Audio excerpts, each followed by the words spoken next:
Herkese merhaba, kanalıma hoş geldiniz. Bugün videolarımın altına sıkça sorulan bir soru vardı. İşim hakkında daha çok bilgi istediniz benden. Ben de bugün size işimle ilgili detaylı bir video çekmek istedim.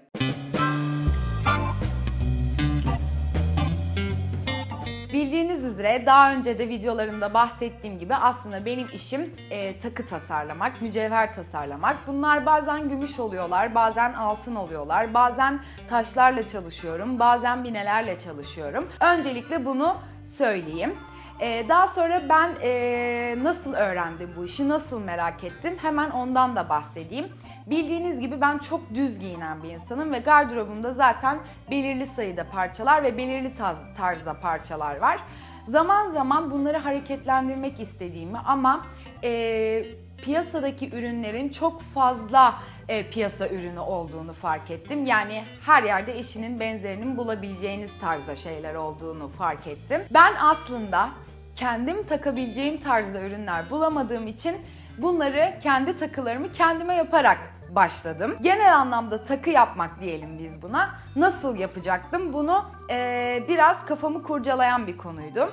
YouTube'a baktım. YouTube'da zaten Türkçe kaynakları bulmak inanılmaz zor. Blogları gezdim, zaten yok. Yabancı kaynaklardan, yabancı videolardan öğrendiğim kadarını öğrendim ama tabii ki de yeterli gelmedi. Dedim ki ben bunu daha profesyonel bir anlamda öğrenmek istediğime karar verdim ki bir atölye bulayım ve burada bu işin gerçekten işin ehli insanlardan öğreneyim dedim. Bununla birlikte Afitap hocamla ve Ekrem hocamla karşılaştım. Onlar bana bu işin gerçekten sırlarını öğrettiler. Öğrenebileceğim her şeyi öğrettiler. Onlara buradan selam yolluyorum. Çok teşekkür ediyorum onlara. Gittiğim kursu merak edenler olursa ben aşağıya adresini bırakırım.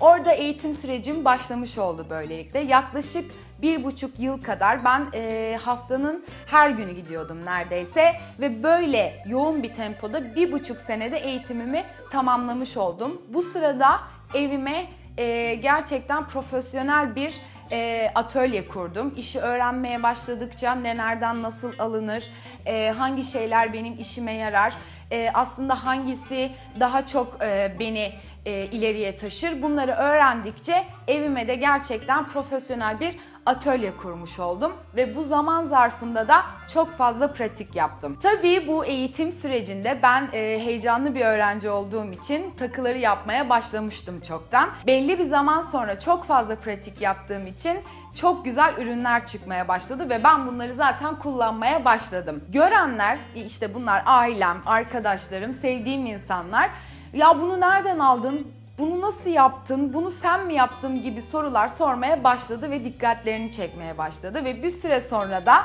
benden bu ürünleri satın almak istediklerini söylediler. Aynı şeyleri onlara da tasarlamamı istediler. Hatta bazen kişiye özel tasarımlar bile yaptığım oldu. Ben çoktan üniversiteden mezun olmuştum ve Selçuk'la evlenmiştim ve bir evlilik süreci atlatmıştım. Evlendikten sonra da zaten bir iş arama sürecine girmiştim. Beni tanıyanlar bilirler, ben her zaman kendi işimi yapmak istemiştim hayatım boyunca.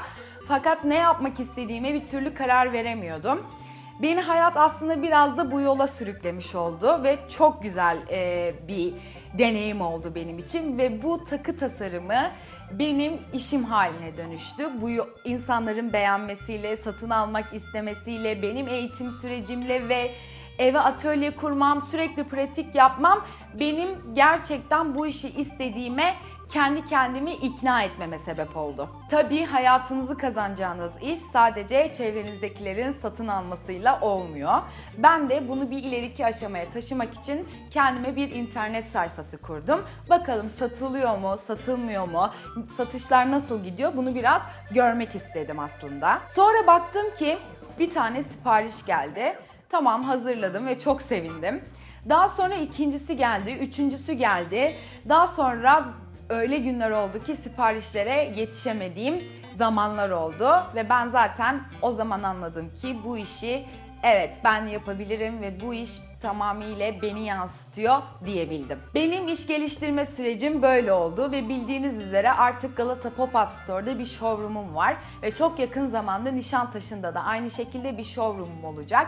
Bunun da müjdesini şimdiden vermiş olayım. Ama gelelim ben bu takıları nasıl yapıyorum, atölye süreci nasıl işliyor, size bunu da biraz göstermek istedim. Bugün size en çok satılan basic modellerimden bir tane kolye yapacağım baştan sona. Size bunu göstereceğim. Bakalım atölye sürecim nasıl geçiyormuş? Atölyeye geçelim. Atölyeme hoş geldiniz. Burası benim kuyumcu tezgahım. Takının yapımına geçebiliriz. Şimdi ben yuvarlak bir takı yapacağım için, yuvarlak bir kolye ucu yapacağım için şablonumu kullanarak bu gümüş levhadan bir yuvarlak keseceğim.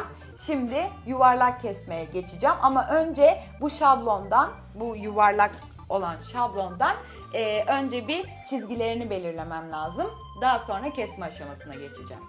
Ama tabii hepsinden önce atölyede saçlarımızı toplamak zorundayız. Kullanacağımız aletler, kaynaklar saçlarımızı yakabilir. Herhangi bir kazaya sebebiyet verebilir. O yüzden ben şimdi saçlarımı toplayacağım.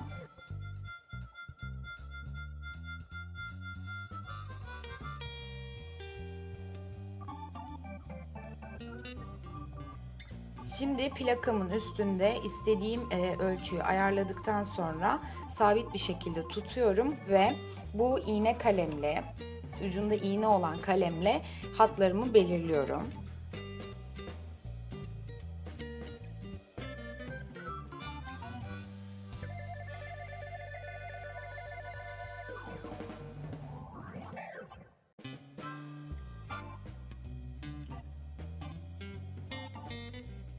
Hattımı belirledikten sonra şimdi artık kesme işlemine geçebilirim.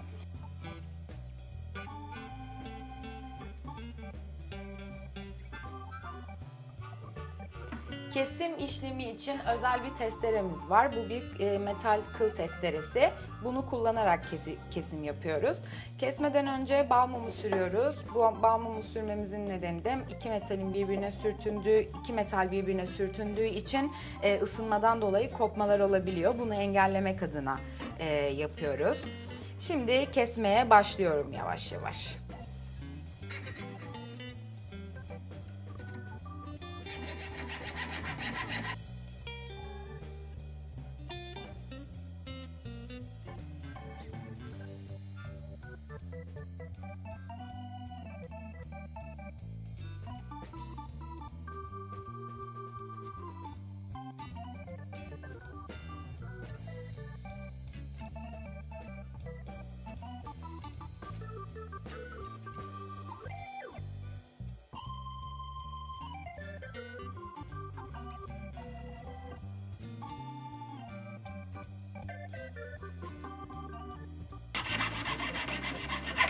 Evet, şimdi yuvarlağım bitti. Ben kesimimi yaptım. Fakat şöyle hemen göstereyim. Evet, yuvarlağımın kesimi bitti.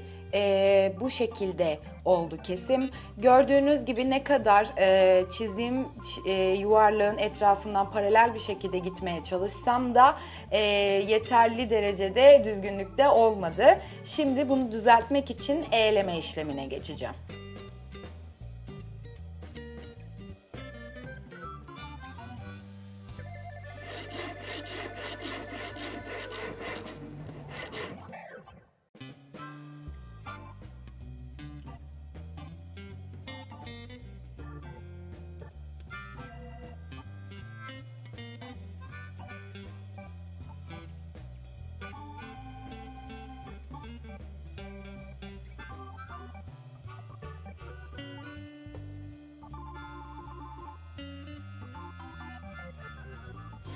Evet, eğleme işlemini de bitirdikten sonra yuvarlağım artık tam bir yuvarlak haline gelmiş oldu. Şöyle kenarlarını da göstereyim. Şimdi artık tam bir yuvarlak elde ettiğime göre bir sonraki işleme geçebilirim. Bir sonraki işlemde bu yuvarlağı tavlamak olacak. Tavladıktan sonra şekil vermek çok daha kolay olacak. Şimdi tavlama işlemini yapıyorum.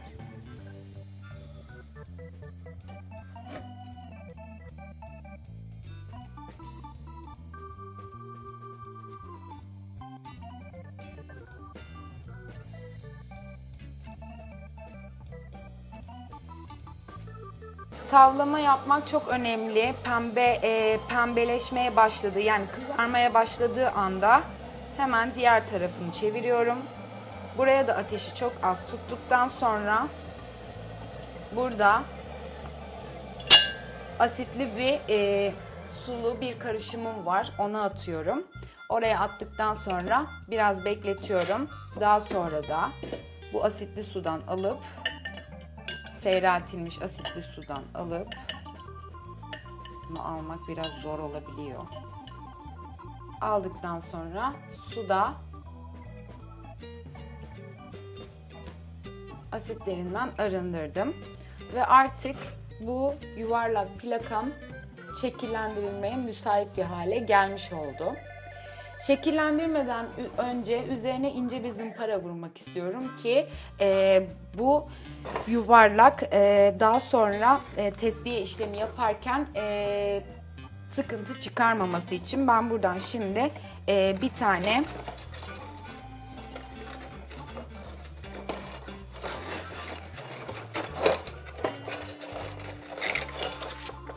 zımpara çıkaracağım.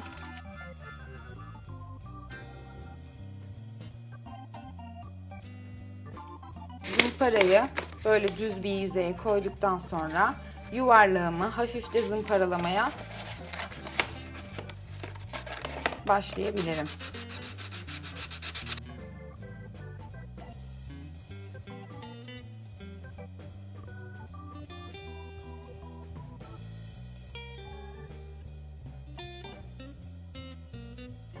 Yuvarlağın farklı yerlerine baskılar uyguluyorum ki zımparanın değmediği yerlerde değebilsin diye.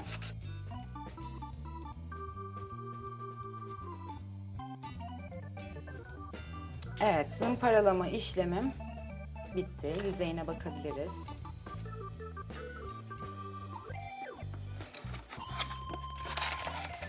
Şimdi bir sonraki aşamamızda yuvarlağımıza çekiçle desen vereceğiz.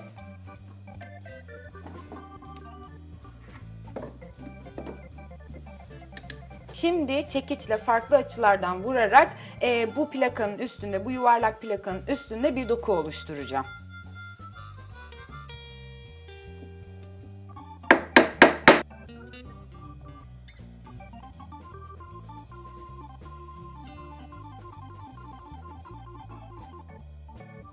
Şimdi desenimi oluşturdum, istediğim yoğunluğa getirdim. Şimdi tekrar tavlayacağım ve bu kavisi yok edeceğim.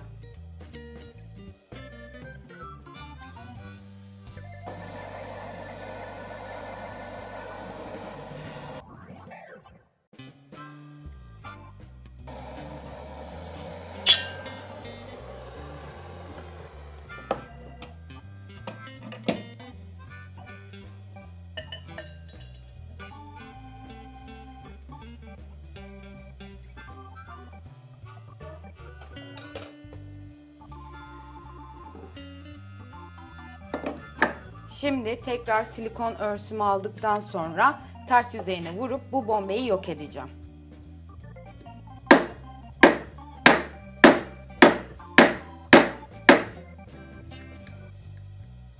Yuvarlağımız artık şekillendi, istediğimiz hale geldi.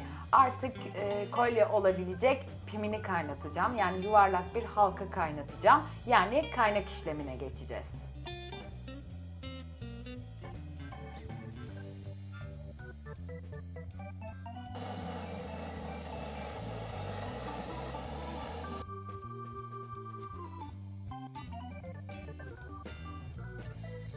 Şimdi kaynağımdan ufak ufak parçalar koparacağım. Keseceğim yani. Bunlar benim işimi kolaylaştıracak. Çünkü küpe pimi çok ince olduğu için aynı incelikte kaynaklar kesiyorum.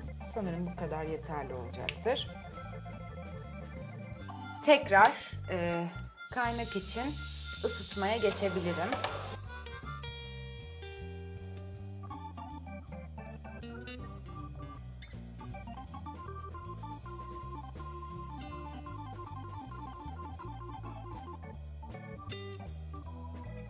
Evet, şu anda pimimiz kaynadı.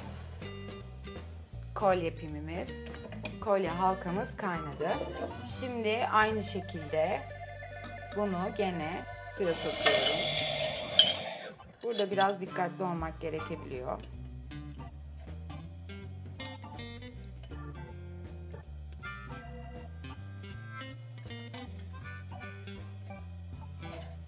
Şimdi bu parçayı aynı şekilde suya sokacağım.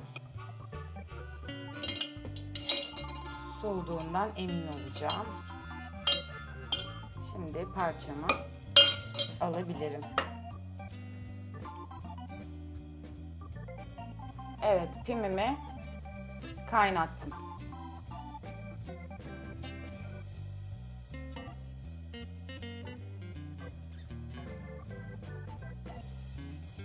Artık cilalama işlemine geçebilirim. Gelelim artık kolyemizi güzelleştirmeye, son dokunuşları yapmaya. Bunun için ilk adım bu cila motorunda zımparalamak. Şimdi ben de zımpara yapacağım.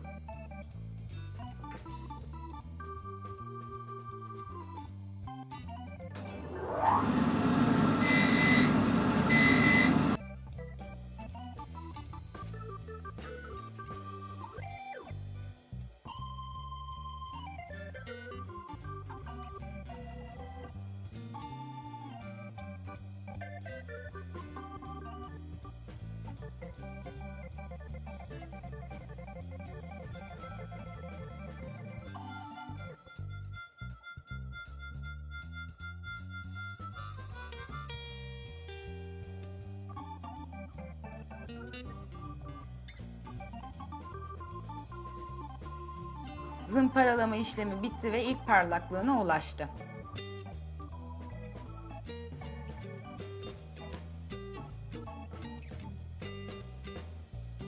Şimdi cilalamanın ikinci aşaması ponzaya geliyoruz.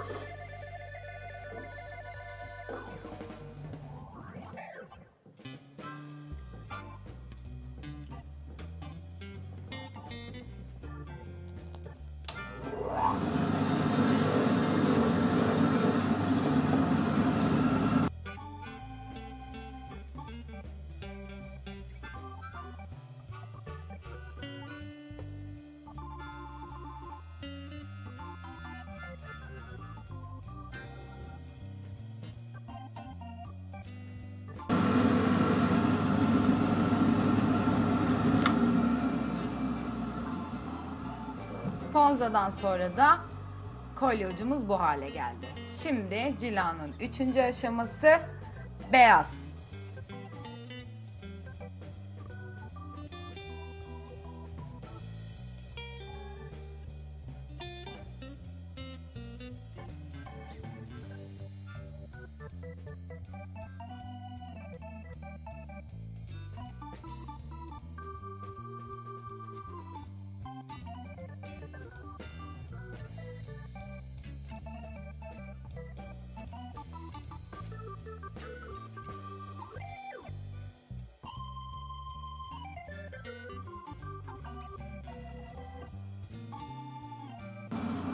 Beyazdan sonra görüntüsü bu şekilde. Şimdi artık son aşamamıza geldik. Tüy uygulamasını yapacağız.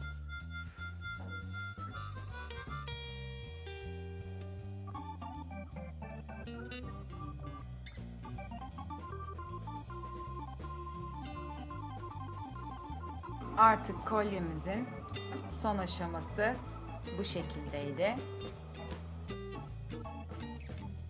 Şimdi zincirini takacağım ve size boynumda göstereceğim. Kolyemi bitirdim. Şimdi size elimde de göstermek istiyorum. Gerçekten üretmenin zevki paha biçilemez. Böyle gösteriyorum. Yakın plan fotoğrafları da şimdi geliyor.